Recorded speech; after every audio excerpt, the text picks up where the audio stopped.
Have you ever been part of a swarm? I've been part of a swarm kind of on accident. When I was younger, I was put in charge of a system of people, and I didn't know what I was doing. I was pretty scared. So I decided to decentralize my own leadership after reading the book, The Starfish and the Spider. It's about the unstoppable power of leaderless organizations. And I was terrified when I took over my system. I didn't know what to do, so I passed out questionnaires. I turned it into a voting process, and I listened to the crowd. I let the crowd basically tell me what to do. I would ask them what I thought that they should do, and they would give me answers, and then I would fight for those answers. And every time it worked, and the system started growing and growing. And I was part of this thing where we were actually all solving problems together. And there was no leader. I guess I was a leader, but I really did my best to get out of the way of the problems that there are with leadership. The crowd knows. The crowd can be wise as long as it's a trustworthy system and it doesn't devolve into factions and labels that can lead to the problems that sometimes come in crowds. But there is wisdom in crowds. It is provable. And if you can get it all working together, you can be part of a swarm. And people that are part of teams or part of Army units or the Navy SEALs, things like this, high trust teams, they'll tell you, even though the conditions were horrible, that it was probably some of the best times of their lives, because the feeling of trust and solving problems in groups is something that humans should be doing more of, because it's awesome. It's awesome. And we need to create new teams like this, new high trust teams. And then all these teams need to work together. And that's how we fix everything. We need to repair trust. Trust is what's broken. Human swarm intelligence, collective intelligence is real. There are systems we can use, and we should be building them.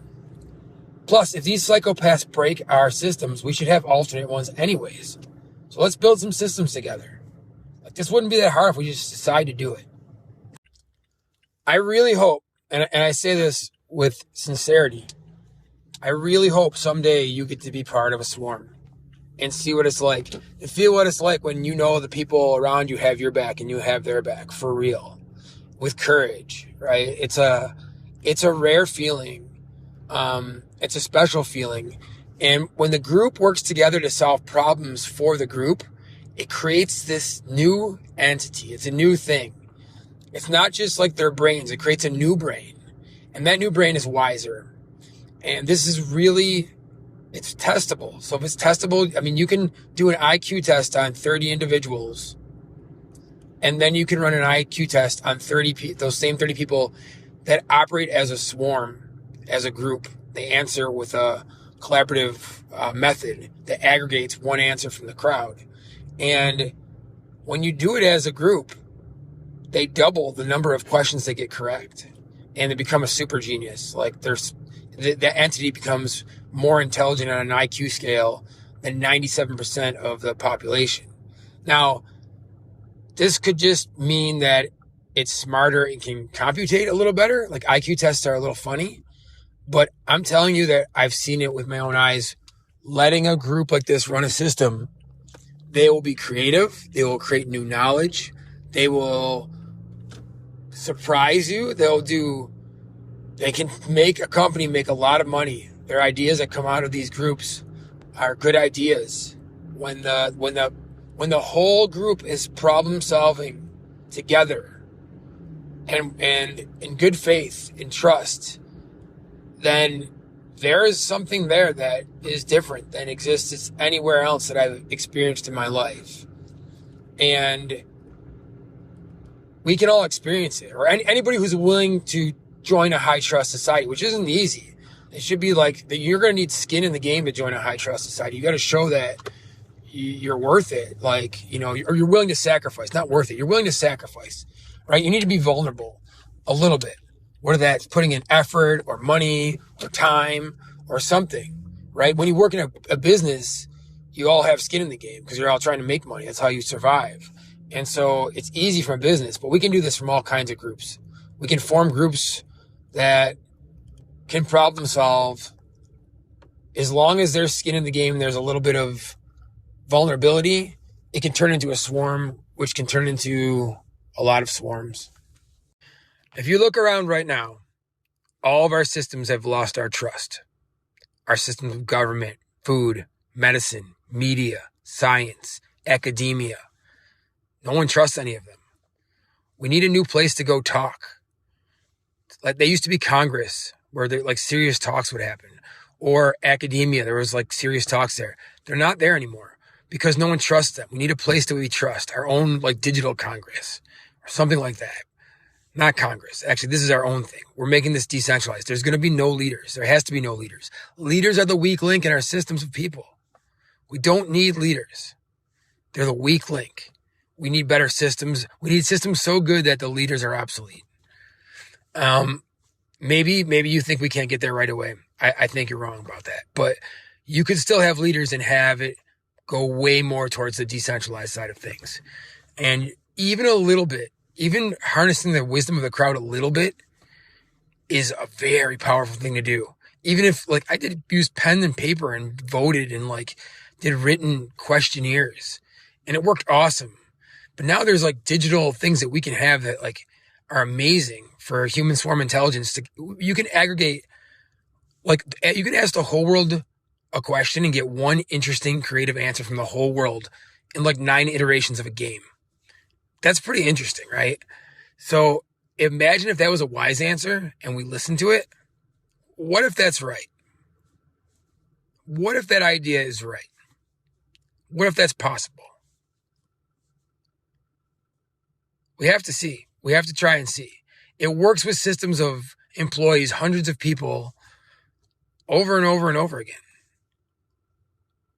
It will work with other systems if the systems are designed right. If there's trust, we need to have trust. Trust in a system is built on transparency and results. That's the 2 things that trust in a system is built on. And trust with each other is built on vulnerability and reciprocation with effort.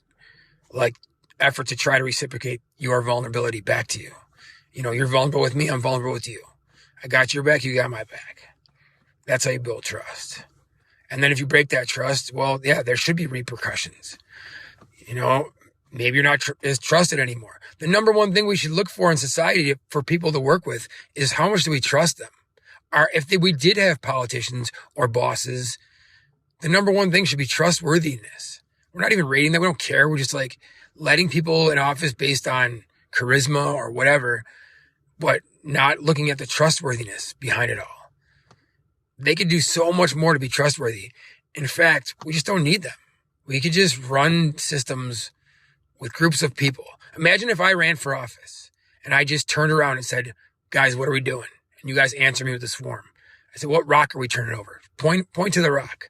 And I just walk around. I'm not even if they took me out, it wouldn't matter. It wouldn't matter because like someone else would just pick up the flag. All I'm doing is doing whatever the swarm tells me to do. That would be my job if you guys elected me.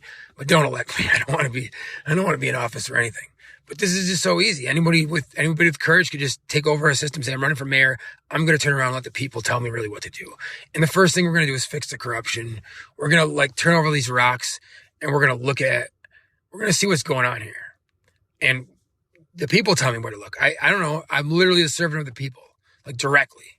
Tell me. I'll be like your remote control person. Say, go look over here and I'll do it. And then whatever. We just break up and do that everywhere. That's the power of a swarm. We need to stop letting the solutions come from the top down. When they come from the top down, they're not really what we want. They're what they want. We need to come up with the solutions from the bottom up. Once we make high trust groups and we have a place to talk, we go talk about it and we percolate the answers from the bottom up. And they're not going to be answers that are going to hurt the swarm. We don't want to hurt ourselves. We're going to find answers that don't hurt us. We're going to make better systems that aren't as easily corruptible as our current ones. And we're going to find trust again, both in the systems and with each other. And if we do those things, we can really start to uncover a lot of knowledge together and move forward as humanity with a totally different idea, a problem-solving revolution, right? The idea that everything is problems. All problems that do not defy the laws of physics are solvable. This is David Deutsch's principle of optimism. And it's beautiful. It's because it's true. And then the idea like, hey, we solve problems better in high trust groups. So if we can make groups of us that trust each other, we can solve some serious problems together. And we can connect those groups together and solve them in decentralized ways. Look at another thing is like, after you nominate someone from your town or whatever to go run for office, just give them cameras. Have them wear cameras all day. Every conversation they have, everything they do. Like, let's just see what the life of a politician is really about, and we'll just work with them. We're like, hey, you really represent the people. Let's just see what that's like. I mean, turn that into a reality show or something. I would watch the shit out of that reality show. Like, if there was someone that went into office and just had cameras on them and was like, I'm going to just show you guys what it's really like to do all of this. These cameras are on 24/7. I wear the things even when I went to the shower. I don't care. If you guys want to see trustworthiness, close your eyes, but it's all going on record, so it's somewhere. And so there's no breach. Like, I want trust, and if I'm doing it. And, that would be an amazing reality show. You can make a high trust group right now. I mean, you already know who you trust. And you can try to be more trustworthy with them. Try to be more honest and open. Because it requires honesty, like to build trust. And be brutally honest with yourself, too. And you can create a real high trust group and build compounded interest with people. Do these long-term iterations. If you're not worried about the other people in the group trying to rip you off, and if you're a SEAL team and I'm not suspiciously watching all the people in your team, you each got your guns pointing outward and making sure that you're not under attack from either direction. If you get that kind of trust where you're not worried about the trust of the people in the group, where one of you could call you up and be like, hey man, I need your help. And you'll be like, I'll be over in 5 minutes. Or maybe even call up and say, hey, I need 10 grand. And you're like, what account do you need it in right now? Without asking questions. There's groups like this that exist. And we can build all different kinds of high trust groups, right? If that's our goal, if that's a problem we're trying to solve. And it should be, because trust is broken. So we need to repair trust in as many ways as possible. That's fixing systems with transparency, demanding results from our systems. But we should build trust with each other too. And you got to be vulnerable to build trust. So make a group, make a mastermind group or some kind of group, high trust group. I have it with I'm lucky. I have it with 15 of my entrepreneur friends, mostly a couple of my tech friends, and we'll help each other problem solve. You got a problem with your business? Let's talk about it. Maybe I can help you. Maybe my business has had experience with that. And, you need a strategy for this or something like that. You know what? I don't know the answer, but I think my other friend in the other side of the group might. Let's grab him. And, this is how you swarm and problem solve as a group. And it compounds. It turns into one big brain. And it's obvious when everyone in the group is kind of succeeding. Everyone that's part of a group like this, if everyone's going in the right direction, then you're kind of like, huh, a lot of small businesses fail, but some of them become big businesses all of a sudden. What's going on here? And we can solve problems in groups. You can decide to do this right now. You don't need the technology, but we can build the technology right now. Super awesome technology where we have ecosystems and we have think tanks and we have idea labs and we can go and answer questions and problem solve. Imagine a place you went to right now, right? Like a social media platform, and there are just problems listed. And you could join any problem solving group you wanted to. And that's called a swarm. So the problem might be fixing a park at your house or something near your house, or it might be fixing the corruption in government, or it might be, hey, anybody want to start a business selling t-shirts? You could have all these different swarms and different parameters to join each swarm. You try to join the swarm and whoever started it might be like, to join this swarm, you have to chip in $10,000 and we're all going to run a business together. That's pretty interesting. Or another swarm, you have to pass a test to show that you've understand how to work in groups. You've done the research. You went to Swarm Academy. You learned how to do it. And now you're trustworthy because you put the effort into understanding the right way to behave in a problem-solving group. And that's the thing. There's ways that you can improve solving problems in groups. Groups of people can be dangerous too. We all know that groups of people in history have sometimes done horrible things. They've also done amazing things. So what makes them do one and not the other? And finding that out is important if we want to harness the wisdom of crowds. It's like harnessing nuclear energy or harnessing electricity. There's a powerful thing in the wisdom of crowds, but there's a dangerous thing if they act poorly. And the answer, like Tim Urban talks about this in his book, What's Our Problem? He calls them genies, which are amazing things that create all the beautiful things in the world.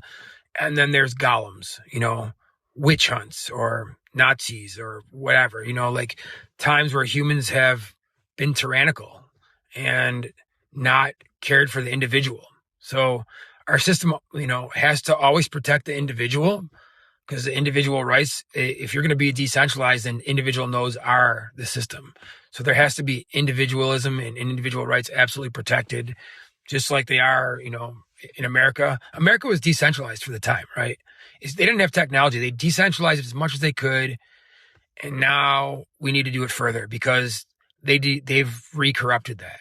The ways to corrupt it have outpaced the ways to defend it. And we can advance that. We can solve this. We got to use technology too. The people that are in charge are using technology to try to harm us. They're using, central bank digital currencies and trust. They're using trust scores, but it's centralized, like top down. We should have trust, like vouches for each other. Like I vouch for you, you vouch for me. That's how you make a high trust society. Think about like the mafia. They vouch for each other, right? That's a high trust society. Or like to be in the Navy SEALs, you got to go through like Hell Week and all that stuff. And then you basically, got skin in the game. Now you're in the high trust society. They have trust scores for each other, but not from a centralized entity. That can't work. It's got to be like eBay or Amazon, where there's I rate you, you rate me. And this is how you keep AI out of a system or bots and things like that. You can make a high trust system that has no AI or bots, because the only way to get in is to vouch for each other. And we give each other like badges, like, oh yeah, I did jujitsu with you, here's a badge. Or I went fishing with you, here's a badge. Or like, yeah, we went birding together or whatever. We went to school together. You're in my family. You were in my house. Like we can give badges for all different reasons and like leave reviews and then create trust. And then when you go to join a swarm, they might say, hey, for you to join the swarm, someone from the swarm has to vouch for you that you're a real person, or 5 people have to. And maybe to join a swarm, if you don't know anybody in the swarm and you want to join, you have to go meet them, go find out where they are in real person. And you can kind of merge the real world with the digital world here to build trust, which should happen anyways. That's how you build real trust. I mean, the people I trust the most are the people I know in the real world, right? Doesn't mean I can't use technology to bind a bunch of us together, right? So that's the kind of mindset we can have with these swarms. And then you go there to problem solve. You see the problems, you join the swarm, and then maybe your swarm, you have to like do input. You have to do work. You have to like participate. You have to help share whatever the swarm is doing. Like imagine 2 million people sharing the same article at the same time because they're all part of the same swarm. And that thing talks about a new, really hopeful cure for cancer or something that they're all working on together as a swarm, as a group. So you can create these huge groups, and like, then you can raise money decentralized too. Be like, oh, these groups could say like, everyone throw in $20 a month.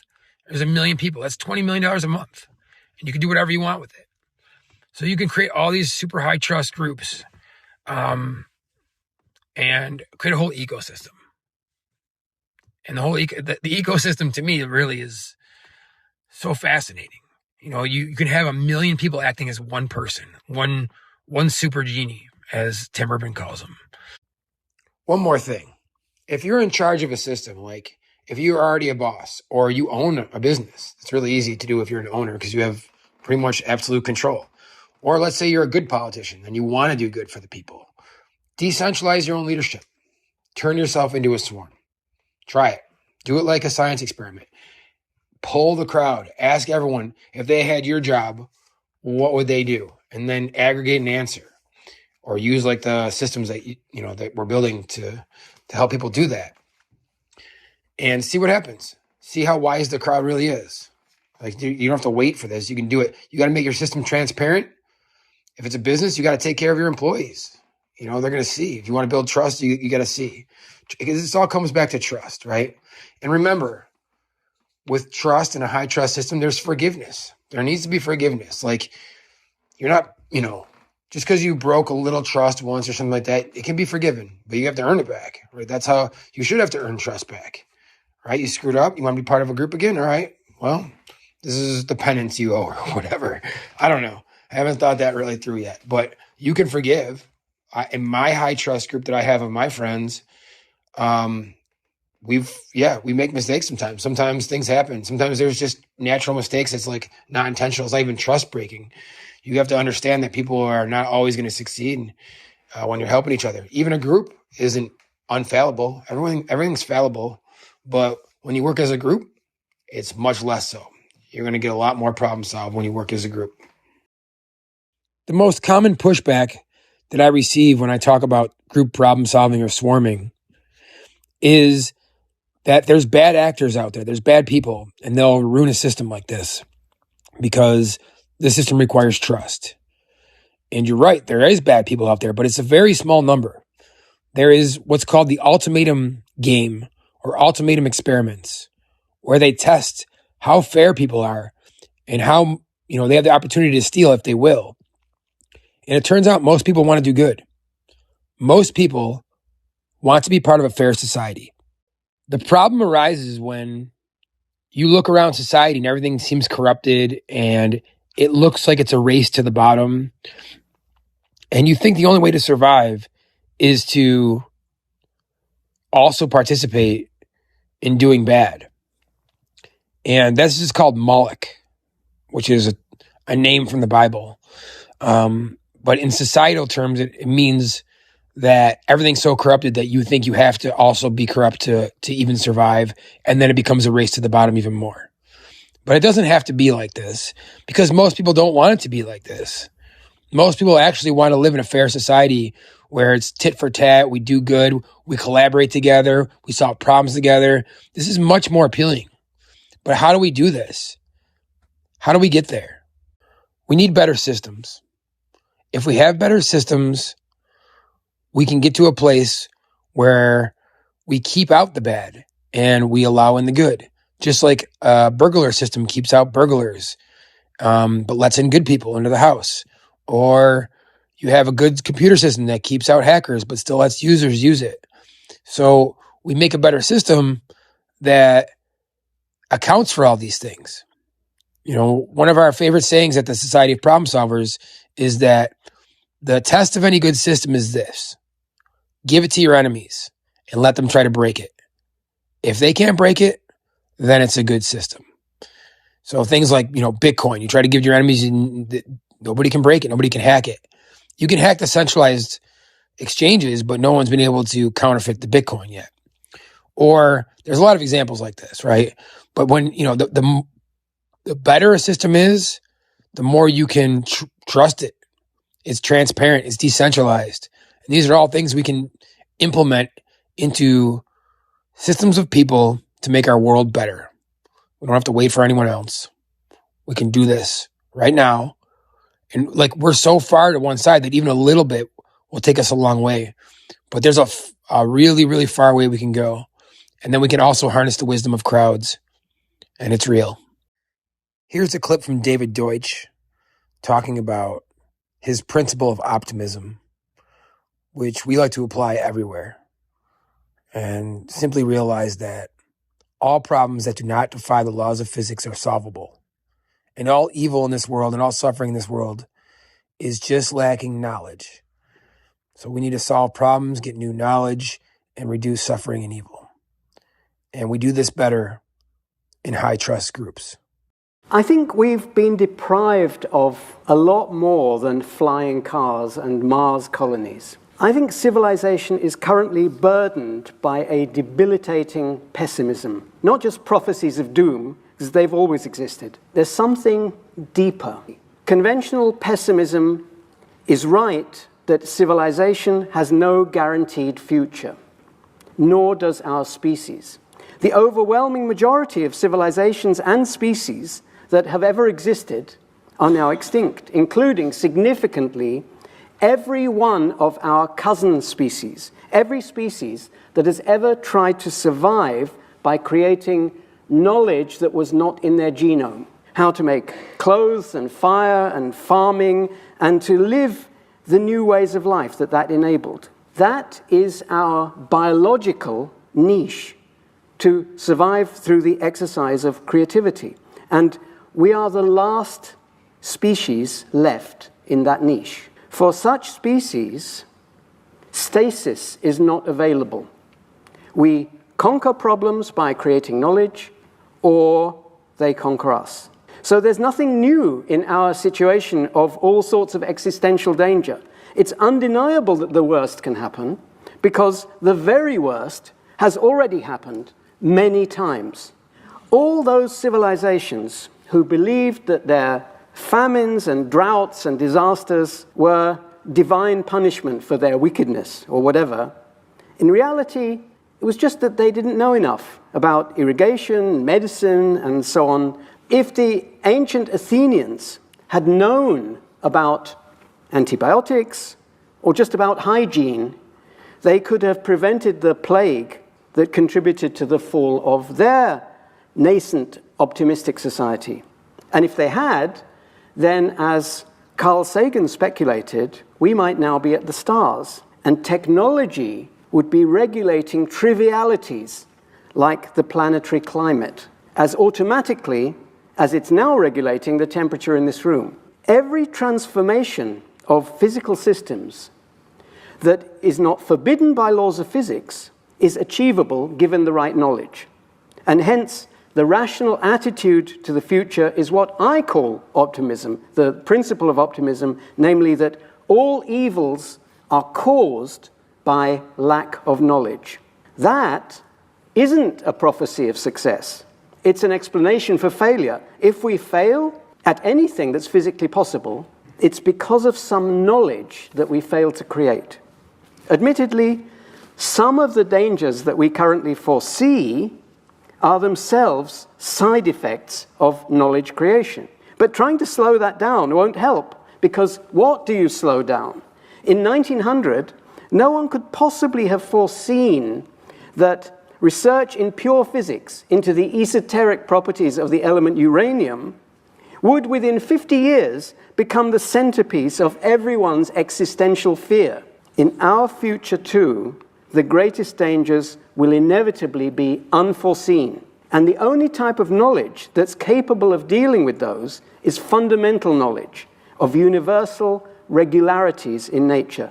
Any area of fundamental research could suddenly become essential to our survival. Biology, engineering. In World War II, pure mathematics was. We also need knowledge of how to structure human institutions, to retain the miraculous property of keeping civilization stable under rapid change, traditions of criticism and error correction, and we need wealth, meaning the ability to deploy technology in practice. And there's a final consideration. The world doesn't just contain optimists and pessimists, and wise and unwise technology users. It contains enemies of civilization as well. And knowledge is impartial. It can be used for good or evil. But the enemies of civilization all necessarily have one thing in common. They are wrong. And so they fear error correction and truth. And that's why they resist changes in their ideas, which makes them less creative and slower to innovate. So our defense against the existential danger from malevolent uses of technology is speed. The good guys must use their only advantage to stay ahead.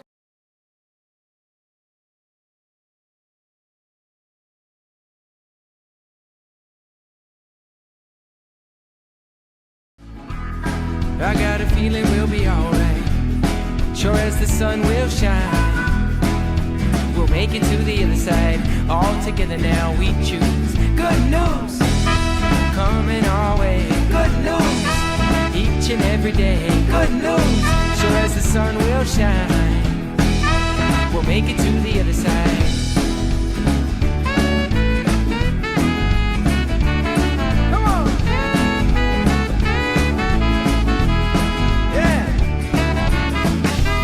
So much time on my lonesome, so much time to think, so much time all alone now. I miss the simple things. Want people walking down, smiling in the streets, people marching 1,000 people